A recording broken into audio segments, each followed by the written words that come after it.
Hermanos, qué gusto saludarlos a todos. Gracias por estar siempre pendientes de esta transmisión de nuestro estudio bíblico semanal. Es un honor para nosotros poder llegar hasta ustedes y poder entregar esta porción de la Biblia, este estudio en el cual estamos descubriendo siempre cosas maravillosas. La palabra de Dios es poder y cada vez que abrimos este libro maravilloso, de ahí sale el poder transformador para que nuestra vida, mientras estamos en esta tierra, sea un poco mejor. Y que por supuesto podamos abrazar la esperanza, el llamamiento supremo, como dice el apóstol Pablo, de la salvación eterna y compartamos con él todos los años, todos, no solo unos cuantos, sino todos, toda la eternidad. Así que bienvenidos sean y les doy gracias por poner siempre su atención a este estudio. Vamos a iniciar con una oración. Señor, te damos gracias por darnos la oportunidad, Señor, de poder seguir con este ministerio, de poder seguir, Señor, adorándote y exaltando tu nombre de la manera en lo que lo podemos hacer. Te damos gracias por esta oportunidad de poder usar nuestra boca para poder llevar el mensaje de la palabra de Dios.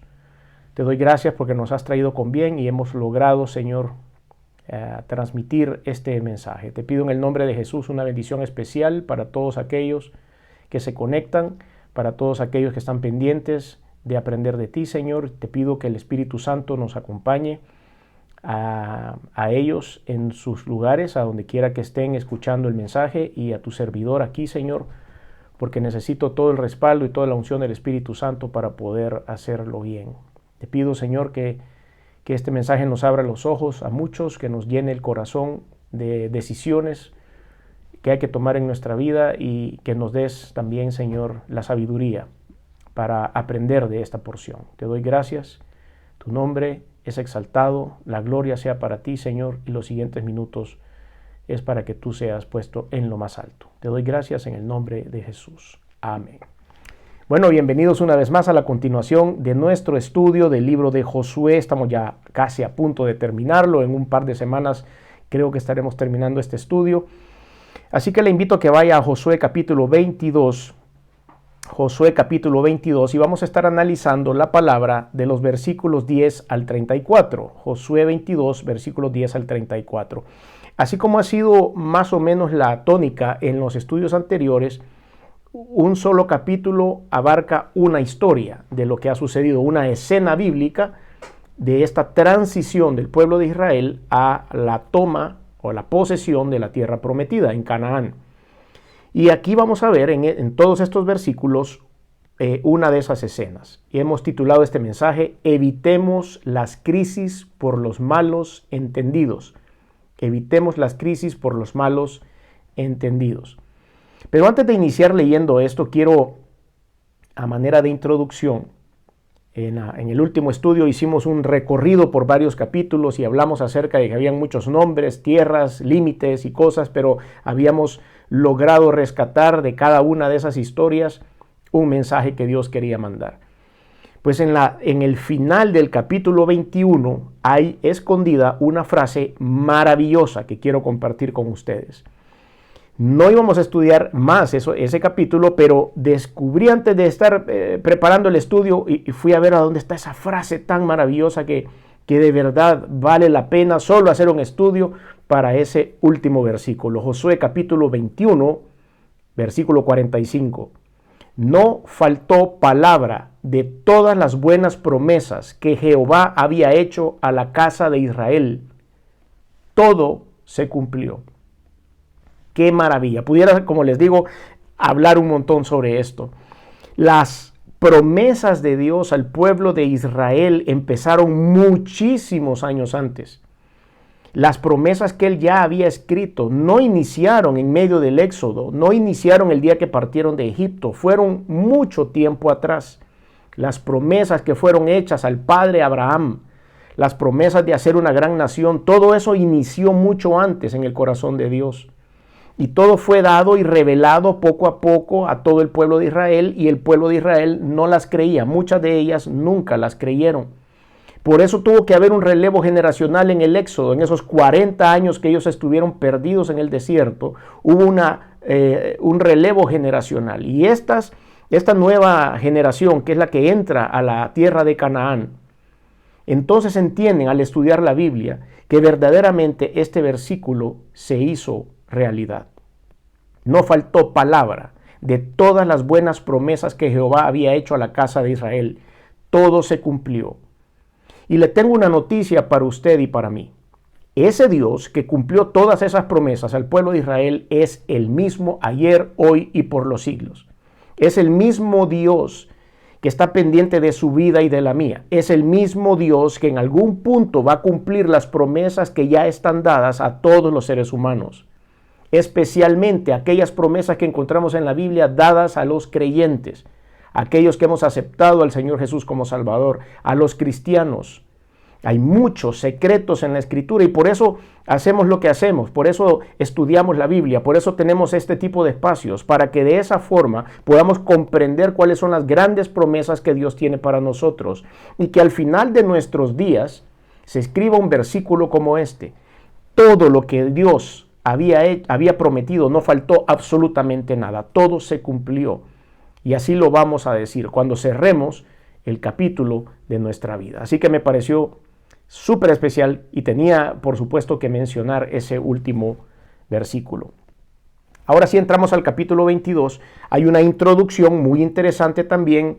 En el capítulo 22 vamos a mencionarla brevemente un poco más adelante, pero ahora cuando ya las tribus se estaban despidiendo, ya toda la tierra había sido repartida. Cada quien, como dijimos en el estudio pasado, se habían quejado algunos porque son seres humanos. Siempre hay quejas, alguien no estaba contento por la vista que tenía o porque no tenía acceso al mar o porque no tenía acceso al río Jordán, etcétera, y siempre habían quejas. Pero al final la tierra se había repartido. Y recuerdan ustedes que habían 3 tribus que habían quedado, sus tierras habían quedado al este del río Jordán. Y que al inicio de este libro se les había dicho, ok, sus tierras están aquí al este, pero nosotros tenemos que ir a conquistar Canaán, que está al oeste del río Jordán. Ustedes no se van a quedar aquí, se tienen que ir con nosotros, con las otras, el resto de las tribus, a pelear por la tierra de Canaán. Y una vez hayamos terminado y todos estamos bien instalados, entonces ustedes se regresan a su tierra porque ellos casi que no habían encontrado mucha oposición. Entonces, en el inicio de este capítulo 22, Josué les está agradeciendo a las 3 tribus, Rubén, Gad y la media tribu de Manasés. Ellos 3 ya iban de regreso para su casa, tenían que cruzar el río Jordán a tomar posesión de estas 3 zonas. Entonces ahí se les da las gracias, se les bendice, Josué está presente en esa ceremonia y ellos arrancan. Y es aquí donde se empieza a desarrollar la historia. Josué 22, del 10 al 34. Y llegando a los límites del Jordán, estamos hablando de las 3 tribus, Gad, Rubén y la media de Manasés. Llegando a los límites de Jordán que está en la tierra de Canaán, los hijos de Rubén y los hijos de Gad y la media tribu de Manasés edificaron allí un altar junto al Jordán, un altar de grande apariencia. Y los hijos de Israel oyeron decir que los hijos de Rubén, los hijos de Gad y la media tribu de Manasés habían edificado un altar frente a la tierra de Canaán en los límites del Jordán, del lado de los hijos de Israel. Cuando oyeron esto los hijos de Israel, se juntó toda la congregación de los hijos de Israel en Silo para subir a pelear contra ellos. Y enviaron los hijos de Israel a los hijos de Rubén y a los hijos de Gad y a la media tribu de Manasés en tierra de Galaad. Estos detalles son importantes para poder entender cómo estaba geográficamente dispuesto esto. Enviaron a la tierra de Galaad a Finehés, hijo del sacerdote Eleazar, y a 10 príncipes con él, un príncipe por cada casa paterna de todas las tribus de Israel, cada uno de los cuales era jefe de la casa de sus padres entre los millares de Israel.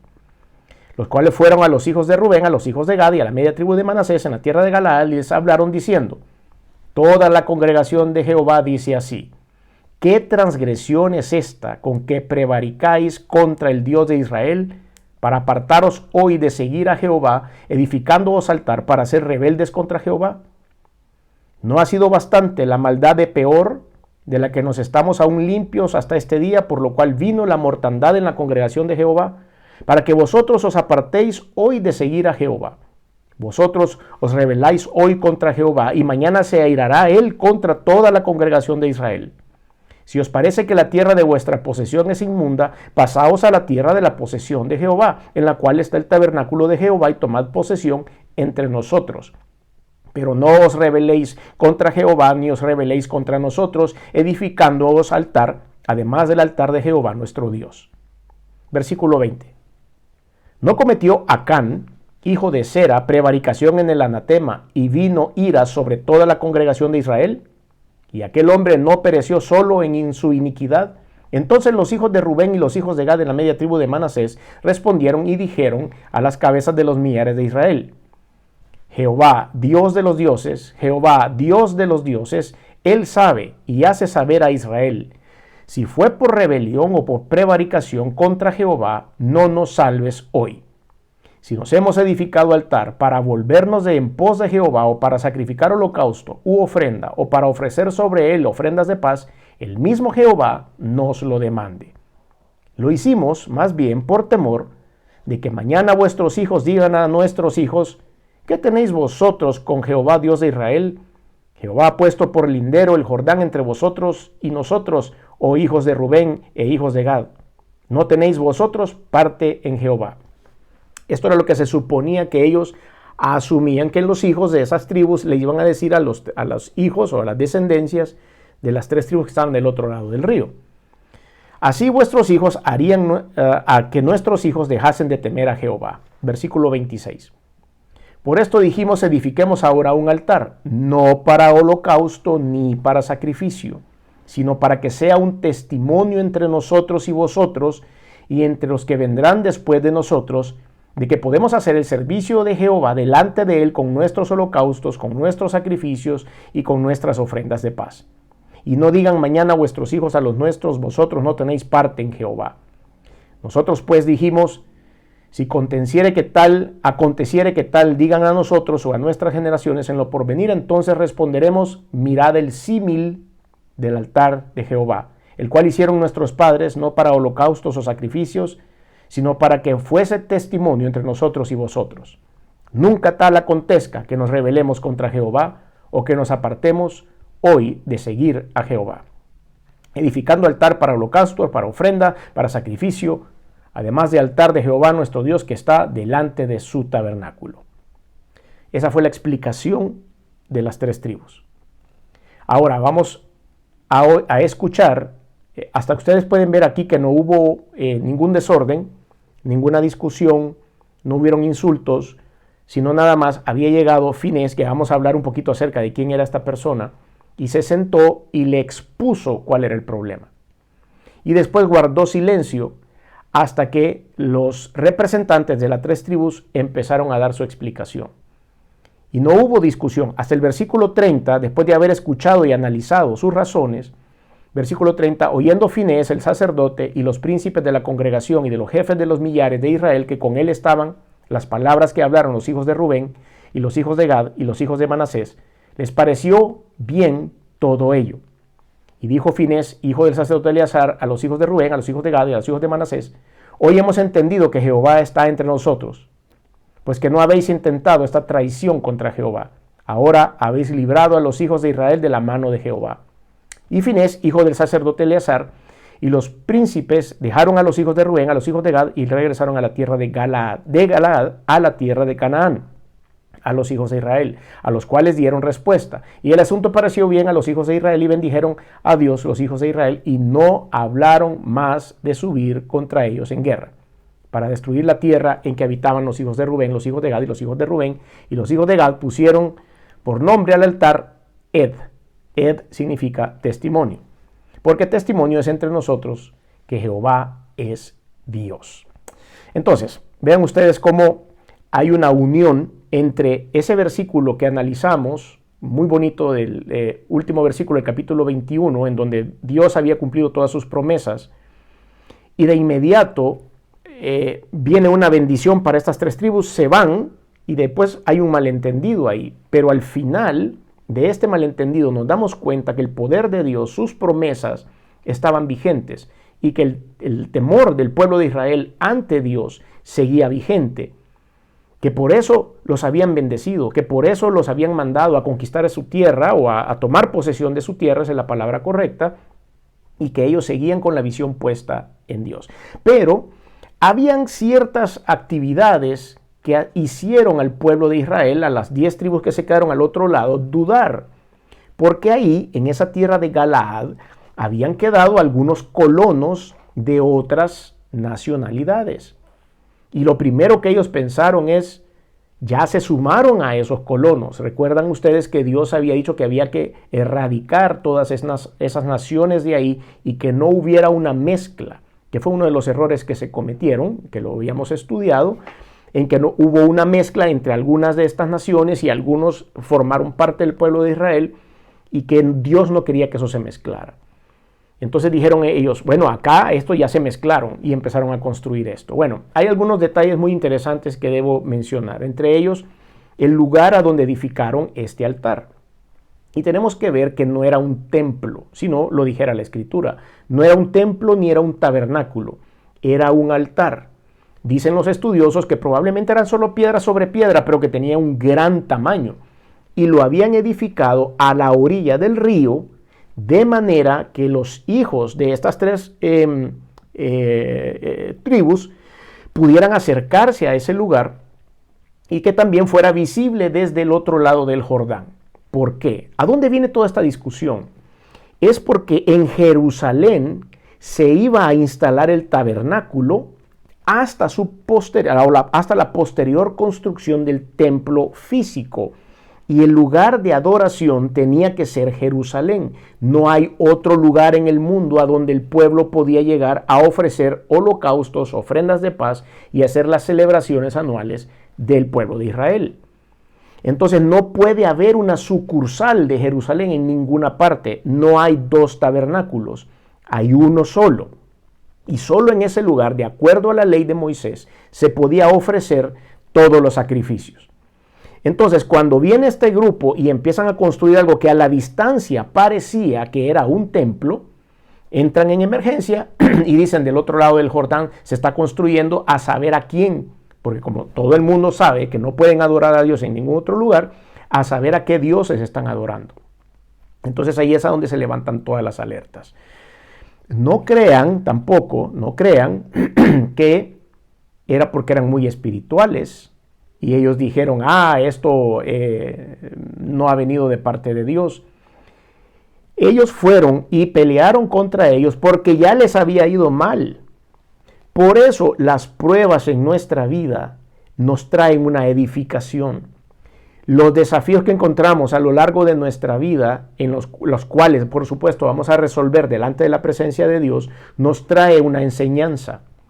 A ellos les había llevado una enseñanza, por supuesto, estos elementos desagradables. Por ejemplo, ellos mencionan a una palabra ahí, peor. Peor no era que les fue peor, sino que, como usted lo puede ver ahí en su Biblia, está escrito con una P mayúscula.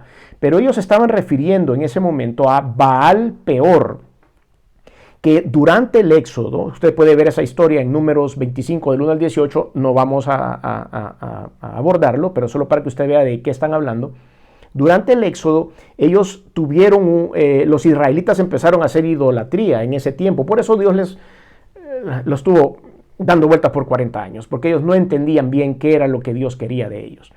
Entonces ellos en Números 25 del 1 al 18 se dan cuenta que estaban haciendo idolatría con esta persona, con este movimiento Baal Peor, y murieron 24,000 israelitas en ese evento, 24,000. Eso fue algo que marcó mucho a este pueblo. Entonces dice, versículo 17 de la porción que estamos leyendo, ¿no ha sido bastante la maldad de Peor, de la que no estamos aún limpios hasta este día, por lo cual vino la mortandad en la congregación de Jehová, como para que ellos vengan a hacer algo similar? Entonces ellos se acordaron de eso. Por supuesto, Dios los había reprimido, los había reprendido, los había disciplinado por eso que había pasado. Entonces, tenemos que ver todos estos detalles. Finés, que dije, voy a hablar un poquito acerca de él más adelante. Finés es un nombre de origen egipcio, o sea que este muchacho nació en Egipto. Y hay 3 personas en el Nuevo Testamento que se llaman como él, pero este era el hijo del sumo sacerdote Eleazar, nieto de Aarón. Entonces, ven cómo él traía un linaje. Cuando murió su padre Eleazar, él asumió como sumo sacerdote. Él estuvo involucrado en algunas cosas, por ejemplo, ustedes lo pueden ver en 1 Crónicas 6:4, en Éxodo 6:25, él mató a un israelita y a una mujer moabita como escarmiento para todos cuando los israelitas fornicaron con las hijas de Moab. Participó también en la venganza de los israelitas con los madianitas. Bajo Josué ayudó a resolver la disputa que por el altar construido junto al Jordán había surgido entre los rubenitas, gaditas y manasés, que es lo que estamos viendo en este momento. Al morir su padre, por supuesto, él ocupó su lugar y sirvió como sumo sacerdote durante el gobierno de los primeros jueces. Eso lo podemos encontrar en Jueces capítulo 20, versículo 28. Esta es la historia de este hombre. ¿Y por qué se las cuento? Porque si usted es curioso o curiosa, se ha podido dar cuenta de que en ningún versículo de lo que hemos leído se menciona a Josué. Josué no aparece en Josué 22 en ningún lado. Bueno, excepto en los primeros versículos cuando está dando la bendición para que ellos se fueran. Pero esta crisis es la primera crisis que resuelve el pueblo de Israel sin el máximo líder Josué. Aquí ellos ya habían tomado posesión de la tierra y estaban siendo autopropagables y autogobernables. Por supuesto, más adelante vamos a ver la muerte de Josué. Josué a este punto de la historia ya es un anciano, ya está muy mayor. Entonces ya ellos se podían autogobernar. Había terminado ese ciclo en el cual el Señor los había llevado de la mano por todo el éxodo y los había hecho entrar a la tierra de Canaán. Y ahí Josué ya no aparece. Pero aparece el líder espiritual que después iba a tomar esas riendas, que era Finés, sacerdote en ese momento del linaje de Aarón, de los levitas, pero no era el sumo sacerdote todavía. Todos estos datos son súper interesantes para que usted pueda entender. La palabra símil significa algo que es igual a o similar a. Por eso en el versículo 28, las 3 tribus que construyeron ese altar decían que era un símil del altar a Jehová, pero no era el altar y que ellos nunca habían previsto de que algo de eso se podía hacer en ese lugar. Entonces, esta historia nos ilustra la importancia de ser sabios, de ser prudentes por el tropiezo que produjo un malentendido y se desencadenó una posible guerra, una posible pelea, una posible batalla. ¿Cuántos malos entendidos nos han llevado a nosotros a tomar malas decisiones sin conocer verdaderamente el fondo del problema? O porque somos mecha corta, o porque somos imprudentes, o porque tenemos sangre caliente, o por lo que usted quiera decir. ¿Cuántas veces hemos iniciado una discusión sin conocer el trasfondo de las cosas o cuáles eran las verdaderas intenciones de las personas? Aquí vamos a aprender entonces en la palabra y con esta historia a poder sentarnos calmadamente y tener una conversación con nuestros hermanos, que en este caso eran hermanos, y poder terminar esta discusión sin ningún apremio, sin ningún problema. Se dieron la mano, se dieron un abrazo, se dieron un beso de seguro y cada quien para su casa. Entonces nos damos cuenta que hay muchas cosas interesantes. Después de Peor, vemos que también hablaron acerca de Acán. Peor está en el versículo 17, un poco más adelante dice, versículo 19, si os parece que la tierra de vuestra posesión es inmunda, pasaos a la tierra de la posesión de Jehová. O sea, ellos pedían y les decían. Recuerden, para no perdernos en el camino, el río Jordán dividía estas 2 zonas. La zona del este, donde estaban las 3 tribus, se llama Galaad. Y la zona del oeste se llama Canaán, que era lo que habían tenido que conquistar todos juntos. Entonces ellos le estaban diciendo, si no te gusta la tierra, o en esta tierra que te tocó todavía hay otras naciones y te vas a contaminar, mejor vénganse todos ustedes de regreso a Canaán, al lado oeste del río, y aquí les vamos a dar posada, pero no se contaminen. Recuerden, dice en versículo 20, no cometió Acán, hijo de Sera, prevaricación en el anatema. La historia de Acán usted la puede ver en Josué capítulo 7, por supuesto, la estudiamos, que era cuando hacen una incursión para invadir Hai, la ciudad de Hai. Pero en la ciudad inmediatamente anterior que habían conquistado, las instrucciones de Dios eran, no vayan a agarrar nada, no vayan a tomar nada porque todo eso está inmundo y no pueden llevar nada de ese botín, tienen que quemarlo todo. Y Acán, que era un miembro del ejército israelita, tomó algunas vasijas de oro y algunas cosas se las llevó para su tienda. Y con eso metió la maldición a Israel. Cuando ellos fueron a Hai a combatir, se murieron entre 2,000 y 3,000 soldados israelitas. Y entonces el Señor le dijo a Josué que fuera a investigar qué era lo que estaba pasando. El Señor, ahí podemos ver que hubo eso que se llama hoy en el Nuevo Testamento nosotros lo analizamos como un don del Espíritu, que es el espíritu de discernimiento, el espíritu de palabra de ciencia y palabra de sabiduría, porque Sin más, fue directo a donde Acán, Josué, y le dijo, ¿qué está guardando? O sea que Dios ya le había revelado quién era la persona. Entonces ahí mencionan ellos eso. Desgraciadamente, a veces tenemos que aprender de la disciplina de Dios.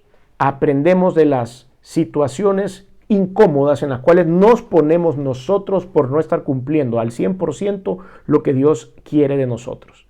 Y esas circunstancias nos llevan a aprender la disciplina de Dios. Y esto es lo que sucedió aquí. Estamos viendo que el pueblo de Israel en esos momentos de la historia estaba siendo disciplinado. Era un pueblo bien obediente. Y dijeron, aquí no queremos nada que esté en contra de Dios. Desgraciadamente, como todos los seres humanos, cuando pasa esa generación de las personas que llegaron a Canaán, usted conoce la historia de lo que pasa después. En ese momento no tenían rey. Inmediatamente después del libro de Josué viene el libro de Jueces, que era una mesa en la cual habían varias personas que estaban dirigiendo los destinos de Israel. Y después el mismo pueblo pidió un rey, a donde empiezan a poner el primer rey, que es en el rey Saúl, y de ahí en adelante suceden un montón de cosas hasta llegar al cautiverio babilónico, en donde pasan 70 años cautivos. Todo esto viene a continuación, pero ve cómo las generaciones van perdiendo la intensidad, van perdiendo la objetividad, van perdiendo el deseo de cumplir la voluntad de Dios. En este momento están nítidos.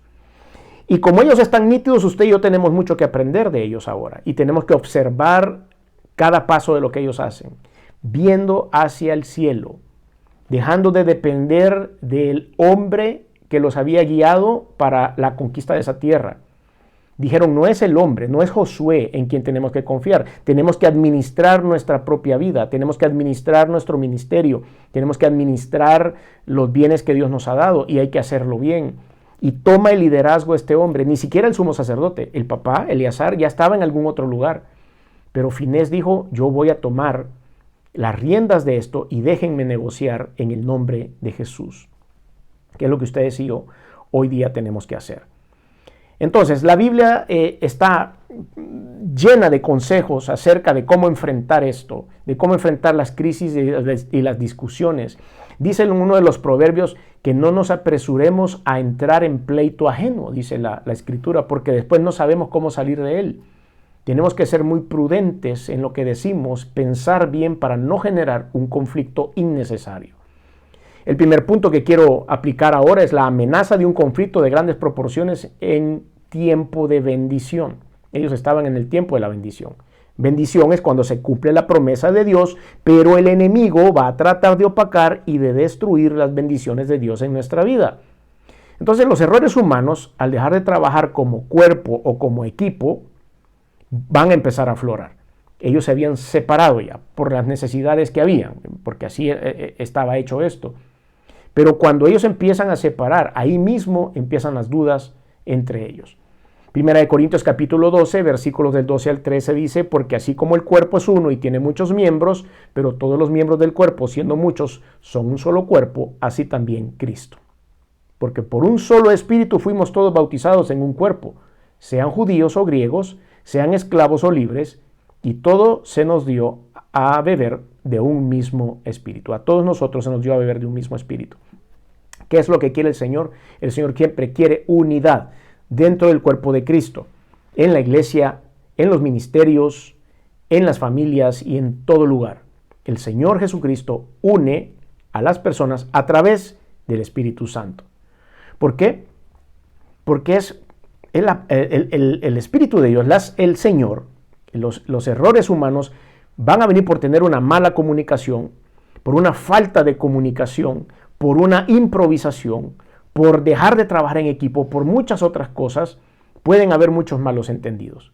Y es por parte del receptor también que tenemos que entender, que tenemos que tomar en cuenta el buen récord del testimonio de la contraparte, que nos demos cuenta que esas mismas personas nos habían ayudado, que fueron nuestros partners, en este caso ellos habían ayudado a la conquista de la tierra, y que son los últimos, y eso lo explican los primeros 5 versículos. Este es otro detalle muy interesante. Son los últimos en poseer la primera tierra. Entonces todo ese background, si lo quiere ver así, ese bagaje de estas 3 tribus, le hubieran tenido que decir a las 10 tribus restantes, no puede ser que ellos estén haciendo esto porque lo han hecho bien, tienen un buen récord con nosotros, nos ayudaron en la conquista y ellos, pudiéndose haber quedado en su tierra, han sido los últimos en tomar posesión. Entonces todo esto debe hacer pensar al comunicador o al receptor las cosas para no tomar decisiones apresuradas ni tener un instinto nada más, sino que verdaderamente ser guiados por Dios. Se despidieron, como les dije al principio, con un buen reporte de Josué. Ahora sí, vamos a leerlo, Josué 22 del 2 al 4. Esta es la primera parte cuando Josué los está despidiendo y dice: y les dijo, vosotros habéis guardado todo lo que Moisés, siervo de Jehová, os mandó, y habéis obedecido a mi voz en todo lo que os ha mandado. No habéis dejado a vuestros hermanos en este largo tiempo hasta el día de hoy, sino que os habéis cuidado de guardar los mandamientos de Jehová vuestro Dios. Ahora pues, que Jehová vuestro Dios ha dado reposo a vuestros hermanos como lo había prometido, volved, regresar a vuestras tierras, a la tierra de vuestras posesiones, que Moisés, siervo de Jehová, os dio al otro lado del Jordán. Ahora usted entiende claramente, después de haber dado una explicación, de a qué se refería Josué con estas palabras. Entonces, no podemos en ningún momento darle ventaja temporal a un error. No podemos prejuzgar. No podemos dejar de investigar a fondo. No podemos creer que existe una ofensa grave cuando no lo existe. No podemos tomar decisiones de pelear contra un hermano o contra un compañero si no estamos basados realmente en evidencia. No podemos solo creer. Y esto va a llegar muchas veces, o nos va a llevar muchas veces a ese proverbio humano que dice, piensa mal y acertarás. Eso lo piensa el mundo. Eso lo dice el mundo. Piensa mal y acertarás, porque todos los hombres y todo el mundo tienen malas intenciones en su corazón. No debe ser así. Nosotros tenemos que ser guiados por el Espíritu Santo. Nosotros no podemos ir a querer resolver un problema sin la guianza de Dios. Es por eso que la importancia de un diálogo para evitar tomar decisiones equivocadas y dolorosas es vital. Mateo capítulo 5, versículos 23 al 24 dice, por tanto, si traes tu ofrenda al altar y allí te acuerdas de que tu hermano tiene algo contra ti, deja allí tu ofrenda delante del altar. Anda, reconcíliate primero con tu hermano y entonces ven y presenta tu ofrenda. ¿Qué quiere decir esto? Que Dios no recibe ofrendas si nosotros estamos en conflicto con nuestros hermanos. Dios dicen, yo no quiero que vengas aquí a ofrecerme una ofrenda porque yo necesito que tu corazón venga bien. No acepta la ofrenda. Nosotros tenemos que ir con un corazón sano delante de Dios para ofrecer alabanza y adoración, para que la unción del Espíritu Santo pueda caer en nosotros. No podemos llegar con eso. La palabra así lo dice. No te voy a recibir tu ofrenda hasta que vayas y te pongas de acuerdo con tu hermano. No podemos. Mateo capítulo 18, versículos 15 al 17. Por tanto, si tu hermano peca contra ti, ve y repréndele estando tú y él solos. Si te oyere, has ganado a tu hermano. Mas si no te oyere, toma aún contigo a 1 o 2, para que en boca de 2 o 3 testigos conste toda palabra. Si no los oyere a ellos, dilo a la iglesia. Y si no oyere la iglesia, tenle por gentil y publicano. ¿Qué quiere decir? Que no es parte del cuerpo de Cristo.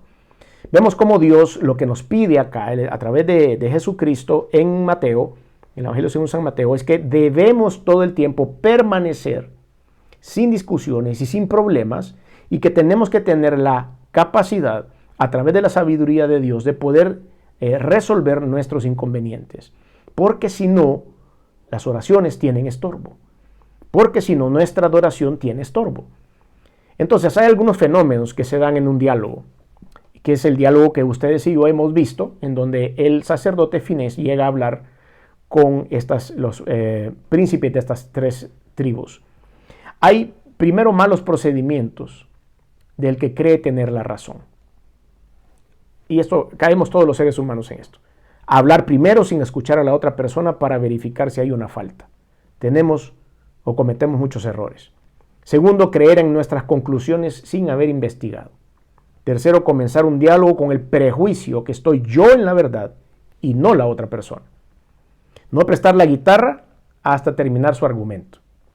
Juzgar sin conocer a exactitud de la verdad solo porque es la apariencia, solo porque eso es lo que parece ser. Las acusaciones de los amigos de Job, por ejemplo. Job había sido señalado que era un gran pecador y que por eso estaba en la desgracia en la que estaba, así le dijeron sus amigos, pero no era cierto. Ustedes y yo hemos leído el libro. Las opiniones de los nativos de Malta sobre Pablo, recuerdan que le picó una serpiente cuando estaban haciendo una fogata después de haber salvado la vida de un naufragio, y todos dijeron, este de plano que está en pecado y hoy se va a morir porque se acaba de salvar de un naufragio y aquí lo viene a picar la serpiente más venenosa que hay. Y Pablo sobrevivió. Dar soluciones sin conocer a fondo el problema, empezar a dictar soluciones sin de verdad entender qué es lo que está pasando, queriendo resolver todo sin tener una idea clara, amonestar sobre las futuras consecuencias de la supuesta desobediencia, hasta también usando la palabra de Dios, usando el nombre de Dios, cuando verdaderamente no estamos equivocados, tenemos una percepción equivocada. Bueno, pero hay también buenos procedimientos cuando hay inocencia. Y allí vemos cómo ellos en los versículos siguientes hacen su exposición con toda tranquilidad y ellos salen adelante. Eclesiastés capítulo 10, versículos del 3 al 4 dice: si el espíritu del príncipe se exaltare contra ti, no dejes tu lugar, porque la mansedumbre hará cesar grandes ofensas. Esto es una gran escuela, definitivamente. Tenemos que esperar hasta que la otra parte haya terminado de argumentar, confiar en su comunión con Dios, no tener temor por su limpia conciencia, explicar las motivaciones sanas de sus actos. Santiago capítulo 3 versículos 16 y 17 dice: porque donde hay celos y contención, allá hay perturbación y toda obra perversa. Pero la sabiduría que es de lo alto es primeramente pura, después pacífica, amable, benigna, llena de misericordia y de buenos frutos, sin incertidumbre ni hipocresía. Por eso debemos reafirmar su fidelidad a Dios y su palabra. Colosenses capítulo 3 versículo 13 dice: soportándoos unos a otros y perdonándoos unos a otros si alguno tuviere queja contra otro. De la manera que Cristo os perdonó, así también hacedlo vosotros. Entonces esto tiene un resultado positivo, y son los resultados positivos de un diálogo bien manejado. Se aclaran las dudas y se eliminan los prejuicios. Se evitó cometer una injusticia y sus consecuencias. Ya iban a la guerra, iban a haber muertos, iba a haber sangre derramada. Se eliminaron los malos comentarios, los malos sentimientos y las malas decisiones. Se evitó un desenlace fatal. Se comprueba una vez más que con la ayuda de Dios no hay fracaso. Entonces, ¿qué podemos concluir de esta historia? Se comprueba una vez más que la previsión sin comunicación y el celo sin prudencia puede llevar a actos de injusticia y a un desenlace fatal. El diálogo bajo los parámetros bíblicos en la familia de Dios o su iglesia funciona bien. Apliquemos estos principios no solo entre naciones, ya quisiéramos que las naciones se pusieran de acuerdo hoy que la mayoría del mundo está en guerra, en la iglesia, en la familia, en los trabajos y en cualquier otro lugar donde Dios nos ayude a tener una buena comunicación con los demás y poder resolver los conflictos de acuerdo a su voluntad. Recuerde entonces el tema de este estudio: evitemos las crisis por los malos entendidos. Esta sabiduría que viene de lo alto es posible gracias a la presencia del Espíritu Santo. Y el Espíritu Santo llega a nuestro corazón cuando nosotros le abrimos las puertas reconociendo el sacrificio de Cristo que hizo por cada uno. Cristo murió en la cruz, derramó su sangre y a través de esa sangre nos ha declarado justos, ha limpiado nuestros pecados cuando nosotros los confesamos en su presencia. Nos ha dado vida eterna, eso es lo que dice la Biblia. Y en ese momento el Espíritu Santo pasa a morar dentro de nosotros. Nos volvemos sus hospedadores y Dios nos empieza a dar la bondad y la bendición de poder refrenar nuestra lengua, con la cual hacemos crisis por malos entendidos. ¿Quiere usted tener al Espíritu Santo en su corazón? Ábrale su vida a Jesús. ¿Cómo lo puedo hacer? Con una sencilla oración. Todo lo demás lo hace Dios. En esa sencilla oración lo único que debe haber es un gran componente de fe. Usted tiene que entregarle su vida a Cristo creyendo que Él entregó la suya por usted. Y de esa manera el Espíritu Santo tendrá toda libertad de entrar a su corazón. Si usted quiere hacer esta oración, le pido que ahí donde está pueda decir conmigo: Señor Jesús, reconozco que eres Dios. Reconozco que he hecho cosas que no han sido de tu agrado. Perdóname, me arrepiento. Reconozco que viniste al mundo hecho hombre, que te colgaron en una cruz y que la sangre que derramaste ha servido para limpiar mis pecados. Reconozco que resucitaste el tercer día y que estás sentado a la diestra de Dios. Por lo tanto, hoy abro mi corazón y te recibo en él como mi único y suficiente Señor y Salvador. Te doy gracias por esta oportunidad. Espíritu Santo, entra a mi vida y empieza a guiarme para vivir de acuerdo a tu voluntad. En el nombre de Jesús. Amén. Si usted hizo esta oración, estoy muy contento. Espero que busque una iglesia bíblica en donde congregarse y seguir edificándose y seguir creciendo en el conocimiento de la palabra de Dios. Quiero agradecerles a todos su atención y terminamos este estudio con una oración. Señor, gracias te damos, Padre, por seguir aprendiendo de ti a través del libro de Josué. Gracias, Señor, por lo que nos has mostrado hoy. Es palabra tuya, es tu palabra, Señor. Gracias por tus consejos para que tengamos una mejor vida mientras estemos en este mundo. Gracias por tus consejos para poder conducirnos mejor y en este mundo que es tan complicado y tan complejo podamos tener, Señor, siempre buenas batallas que no dejen heridos, que no dejen calamidades, sino que podamos seguir adelante. Te doy gracias, Señor. Bendice a todos nuestros hermanos y amigos que se conectan. Bendice sus hogares, bendice la salud de cada uno. Bendice, Señor, a todos aquellos que de alguna forma han entregado su corazón a ti. Te pido, Padre, que nos ayudes para la próxima semana poder estar conectados, siempre llevando tu mensaje. A ti entregamos toda la honra y toda la gloria, hoy y siempre. En el nombre de Jesús. Amén. Gracias una vez más a todos. Nos escuchamos o vemos la próxima semana, si Dios lo permite.